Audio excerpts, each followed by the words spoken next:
Hello again. So as I wanted to, I've sort of created a bit of a storm, which I'm quite pleased about. And there's a lot of questions being asked about, you know, is treason a bit too strong? Because here's a bit of a strong word, isn't it? Let's face it, you know.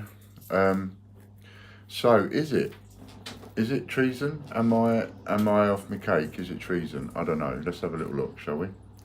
So, by getting straight into it, my interpretation of treason is if you undermine the government or undermine the royal family. So if you undermine the royal family in any way, undermine the government in any way, consciously, certainly for private gain, that's for treason. That's one of the interpretations I have of treason. Okay, so undermining the government and undermining the economy and all that kind of thing. Now, if you undermine the economy, you undermine the government. If you undermine the economy, you undermine the royal family, in my view.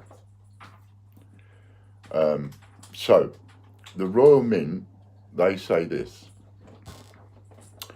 In relation to your question, this is their official statement, like all other retailers, the tills in the Royal Mint experience are supplied by the banks.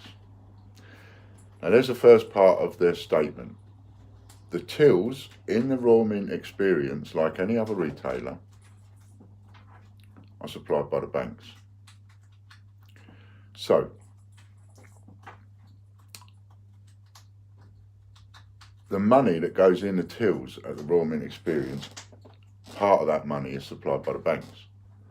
Quite simply, all we ask them to do is tell us which bank they go to.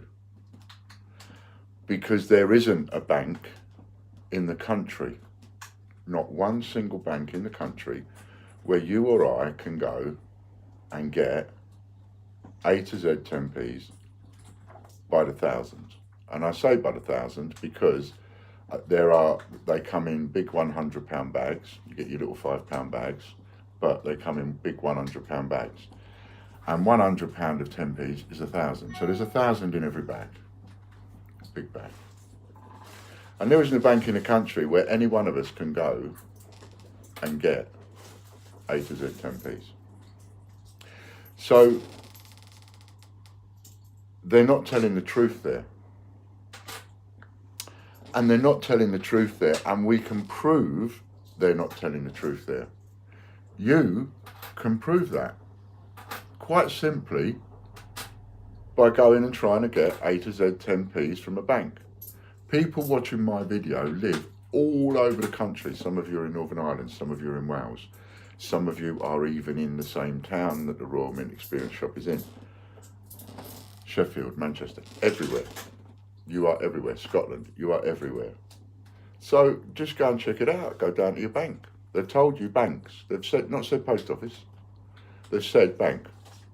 The Royal Mint Experience are supplied by the banks. How many banks supply the Royal Mint Experience? When I was doing all of my change collecting, and we was doing like £5,000–10,000 a day sometimes in coin searching, we got all our money from Barclays Bank at that time. Subliminal, remember? Subliminal. So, if someone had said to me, where do you get your change from? There's only one of two answers I can really give. One is mind your own business, I don't want to tell you. Or two, I get it from Barclays Bank. It would be strange, would it not, for somebody to go, I get it from the banks. Because from the banks implies that it's more than one bank. When you put an S on the end, it implies it's more than one. So the Royal Mint Experience are saying that they get their change from more than one bank. But they won't say what bank. Well, there can't be that many banks in the town where the Royal Mint get their change from. So anybody that lives in that town, go to the banks, because the Royal Mint says that the banks in your town, they wouldn't get their change from a bank in a different town, would they? it says the Royal Mint experience is supplied by the banks. So it's really interesting to know, A, what banks they get them coins from, and B, how much they get from those banks. All of that is recorded. Every single transaction is recorded. And if they get their coin from the banks, it means that they're paying a commission to the banks.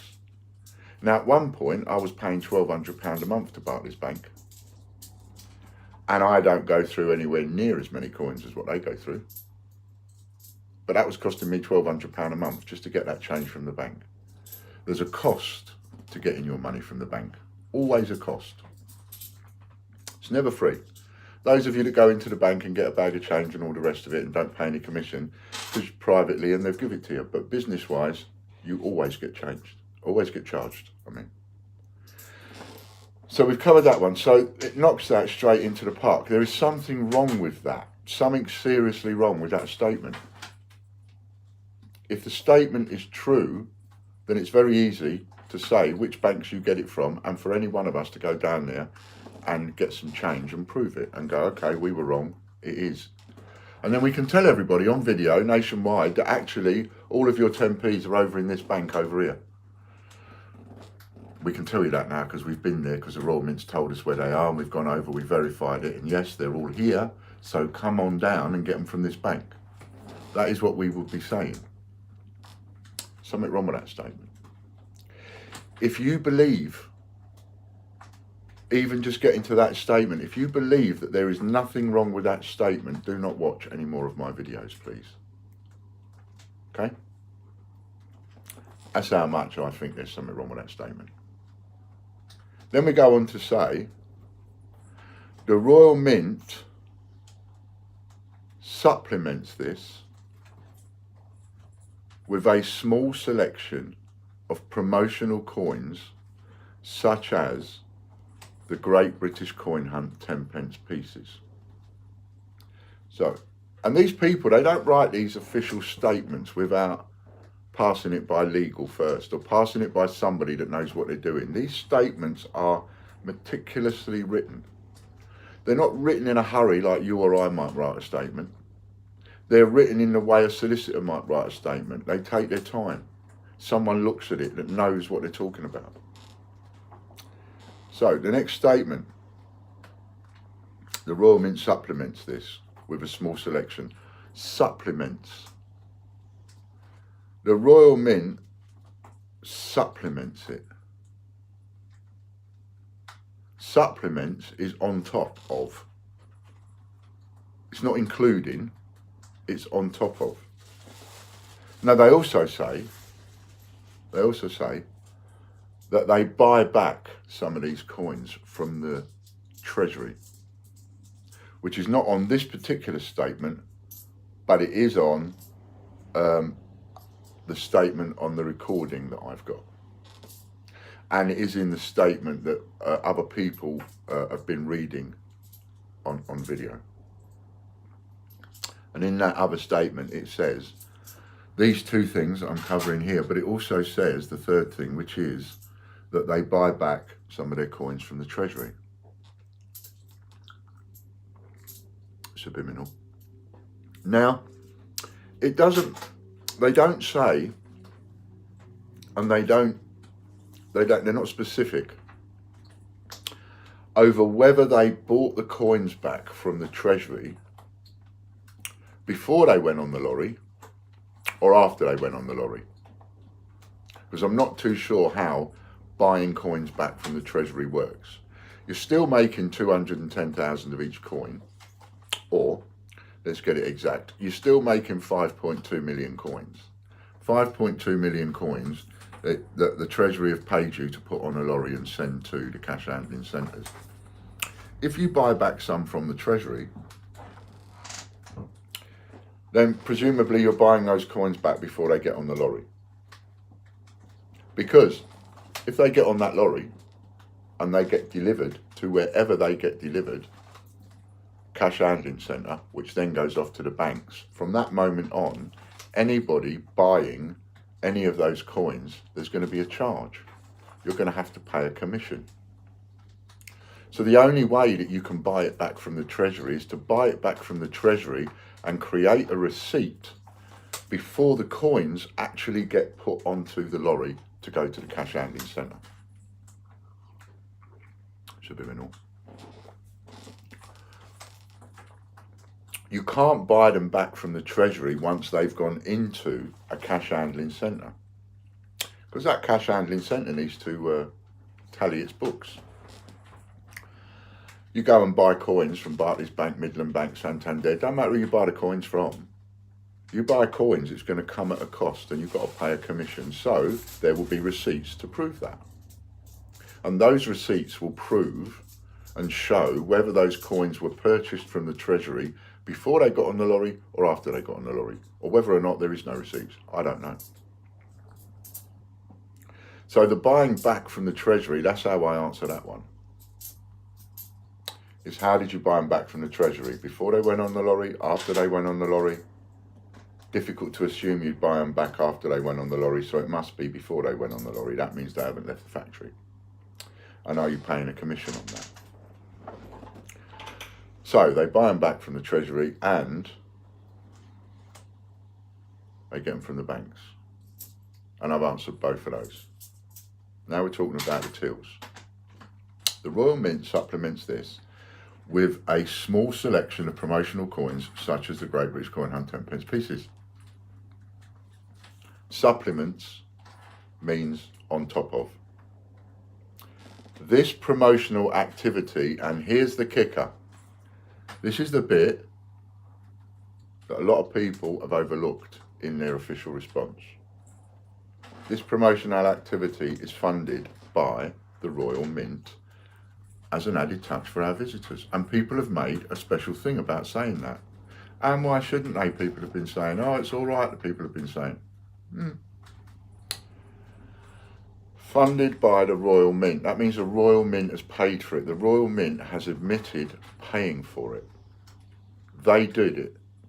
They've not said under a deal with the Treasury. They've not said asked for by the Treasury. They've said it is funded by the Royal Mint as an added touch for our visitors in our shop.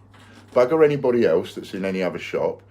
Don't care about anybody else that's got another shop. We're looking after our own visitors in our own shop. We are being selfish with that. Mine, ours, looking after our shop. Bugger everybody else. Funded by the Royal Mint. All central, personal, in-house, selfish reasons. Just like, I'm not saying anything wrong with selfish reasons. You know, I want my business to work because of selfish reasons. So, I'm not saying anything wrong with it, but it's selfish. Obviously, I'm selfish too. Still, selfish reasons want their own shop to succeed. Therefore, they will fund, they will have as an added touch for their visitors a small selection of promotional coins that they will pay for and make and put in their tills without any checks and balances, it seems. Subliminal. So, why is that such a big deal? First of all, we've dealt with the word supplements, extra. Small selection, what constitutes a small selection? Is 210,000 of each letter considered to be a small selection? If you consider that 210,000 of each coin is a small selection, then you seem to be okay with the fact that they can put 210,000 of each letter. See, the closest we can get to working out how much money this is worth and the kind of catastrophic blunder this is if you use the Kew Gardens. The Kew Gardens had a mintage figure of 210,000, something like that. The amount that they made was 440,000. That's 230,000-ish, more than what the government and Treasury wanted to go into circulation. The Treasury didn't want any more than 210,000 coins, apparently. Give or take a couple of thousand, just in case I've got the figures not exactly right. And they didn't want any more of those. that's why only what went into circulation went into circulation. More than what the government asked for to go into circulation was made for the private sector market. More was made. More than double was made. So if you look at a lot of the coins that they've minted since, and you notice the rarer coins, they tend to make a lot more privately of the rarer coins. Why does this make a difference? Because every single one of those 2018 10p's is as rare as a Kew Gardens. Don't matter how easy it is for you to get hold of them now in one way or another, by buying them or whatever, they are as rare as a Kew Gardens. And in 10, 15 years' time, the price will reflect that, because only 210,000 of each one was made. No matter what, no, they can make 1 million of each letter in 2020, but only 210,000 was made in 2018. Those coins will become super rare in time. And they've made more than double. And that's the only bit of guesswork I'm going to give this, based on all the evidence and based on all the numbers of all the coins that they've made for the sale market and the collector's market, and based on the number of oversubscribed coins that they've made for the rare coins. My guesstimate, best guesstimate is, logically speaking, they've made double.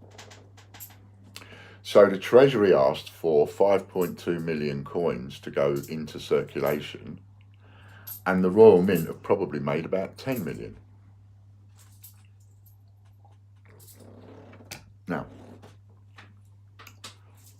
they could get away with it with the 2009 Kew Gardens.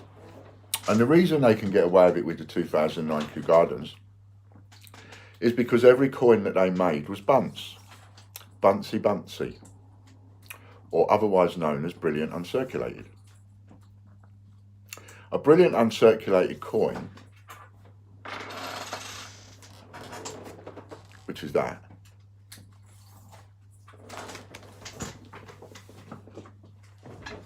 or that's brilliant uncirculated. So's that. That's illegal to spend that. It is not legal tender. It's illegal to spend it. Therefore, they can make as many as they want. They can make 50,000 for the circulated market and 1 million for the collectible market if they wanted to. Pardon me. There is nothing, apparently, I haven't checked into this bit too much yet. I haven't even started on this, but apparently there is nothing anybody can do. They are perfectly within their rights, legal, apparently, to make as many as they want for the private sale market. Can't do anything about that. So with Kew Gardens, they get away with it. With the 10p's, they never made a single brilliant uncirculated coin.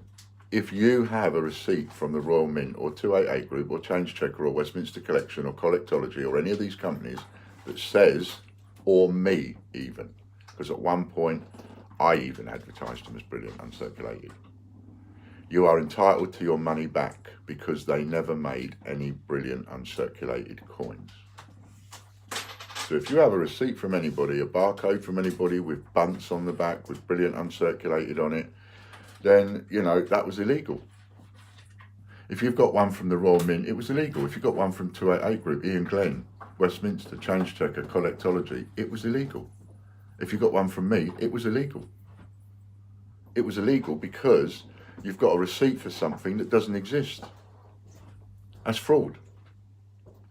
That's me and 288 Group and Ian Glenn and the Royal Mint committing fraud. The difference is I didn't know I was committing fraud. They did. They knew they was committing fraud, and they went ahead and committed the fraud. And they got other dealers all around the world to buy into it like me and be party to this fraud. Anyway, why does this make so much difference? Because when they made 210,000 Kew Gardens to go into circulation, and they made 230,000 at a Buntsy, there's a difference in quality with the Buntsy. And remember, it's illegal to spend it. It's not legal tender. When they did it with the 10p's, they didn't make a single brilliant uncirculated 10p. They made this fraudulent early strike, and it is fraudulent, and I'm going to cover that in another video. What they did, I think, was fraudulent. Clever marketing, really. Clever marketing.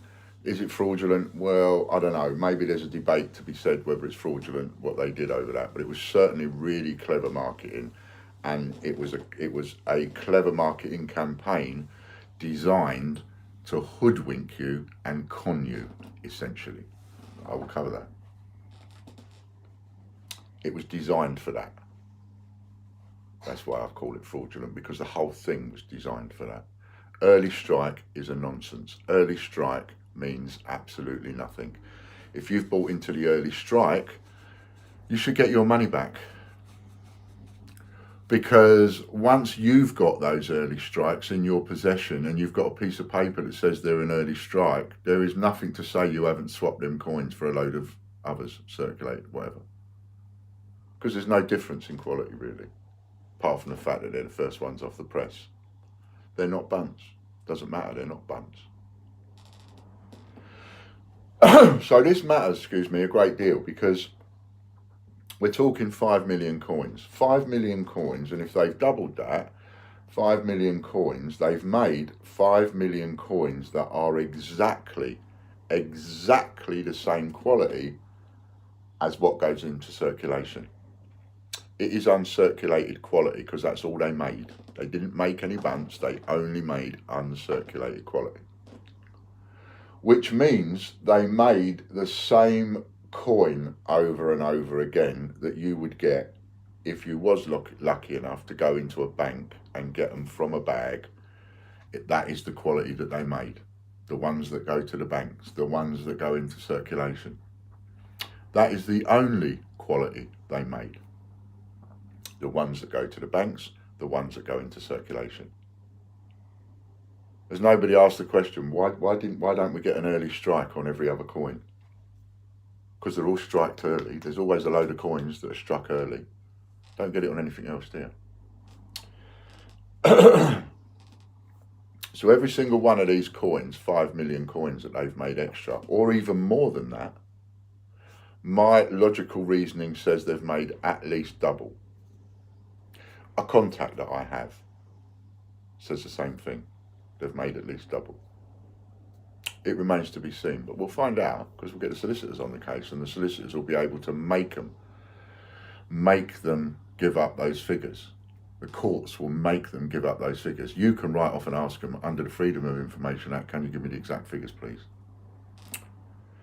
So the Treasury asks for 5.5 million of these coins to go into circulation, and the Royal Mint make 10 million and use the other 5 million to make loads and loads and loads and loads of money. The trouble is that the 5 million extra that they made were of the same quality as what you get in your change.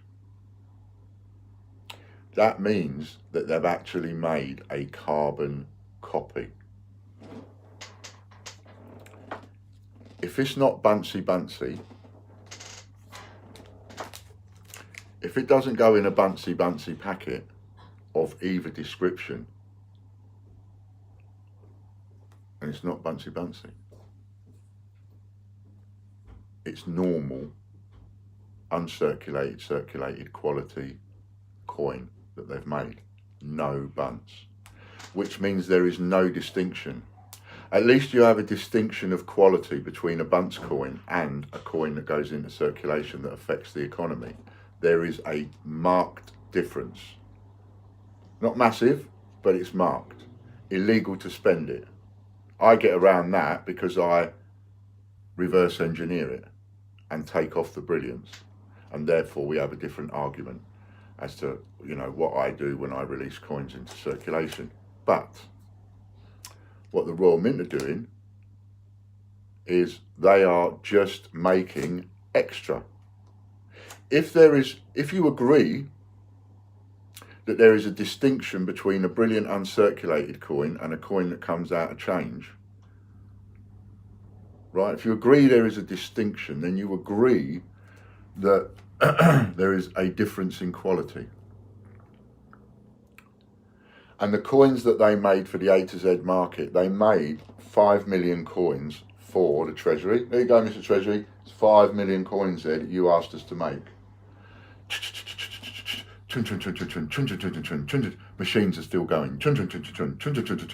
There's your 5 million. We made them for you. Give us a check. Thank you very much. There you go. No, don't tell them. We've made another 5 million. We'll use them in our tills. We won't tell them. They won't. They don't want to know that. We won't let them know because we need that for ourselves. So we'll put them in our tills and we'll sell these. And they continued making them. There was no distinction whatsoever. So if they've continued making them up to a point, up to a figure, they belong to the Treasury. They're what the Treasury asked for. Over that point, anything over that point, one single coin over that point is nothing more than a carbon copy. It is just a carbon copy. So now we've dealt with that. So we've dealt with the fact that the Royal Mint supplements this, makes extra with a small selection. Ask the question, what do they consider small? I think they consider 200,000 of every letter small. A small selection of promotional coins, such as the Great British Coin Hunt 10p pieces. Now, here's another important thing. It says such as the Great British. Why does it not say a small selection of Great British Coin Hunt 10p pieces promotional coins? Why does it not specifically refer to the 10p pieces? Now they've opened it up again. Now they're going such as the Great British Coin Hunt 10p pieces. So what they're now saying is that they do this with other coins. What coins do they do this with? Did they do this with a puddle duck? Is that why we all had a lot of trouble finding a puddle duck? Did they do this with a puddle duck, put it in their tills? How does anybody know? Where's the checks and balances? Who knows? What we do know is that they're saying they do it with coins such as the Great British Coin Hunt 10p pieces. Well, such as means we do other coins. And such as also means such as the Great British Coin Hunt 10p pieces, which are rare coins. So are we saying that we do this with rare coins? Such as the Great British Coin Hunt 10p pieces. Such as could mean puddle ducks, could mean any other coin that's rare, could mean Belfast, could mean Great Fire of London. £2 coins, now you're into big £2 hits.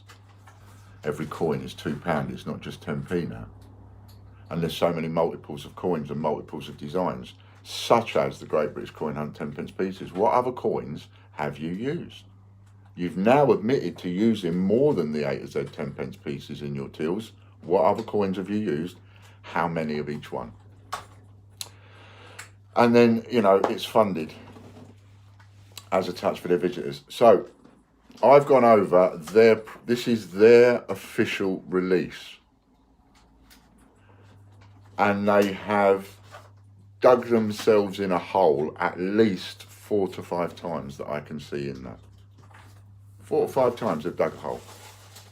And it's going to be difficult to get out of that hole because of the words that they've used. And the words they've used are quite specific. From customer service, this is. And the subject is the Royal Mint Experience, and this was sent on the 9th of January 2020 at 11:13 in the morning on a Thursday. That's when this was sent from customer service. So that's my way of explaining it. Last bit of subliminal. That's my way of explaining it.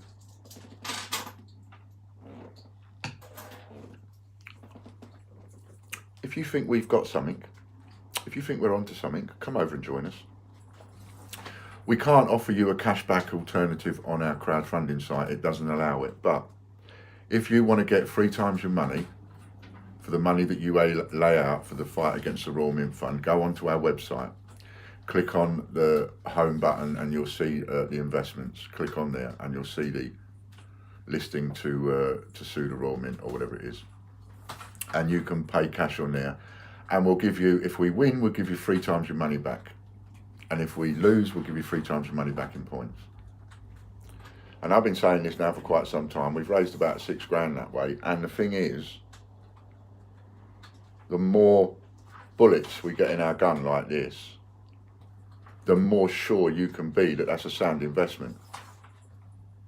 You know, when people first put their money into that, they were thinking, I don't know if this is going to go anywhere, but I'm going to support him anyway. Now you know, we have them. We absolutely have them. I will drop everything else now and go after this. And then I'll deal with the other issues with the Mint and 288 group afterwards, but I will go after the pair of them on this conspiracy here between the 2 of them, Ian Glenn and the Royal Mint, 288 group and the Royal Mint. They have all put themselves in it in writing, as far as I can see.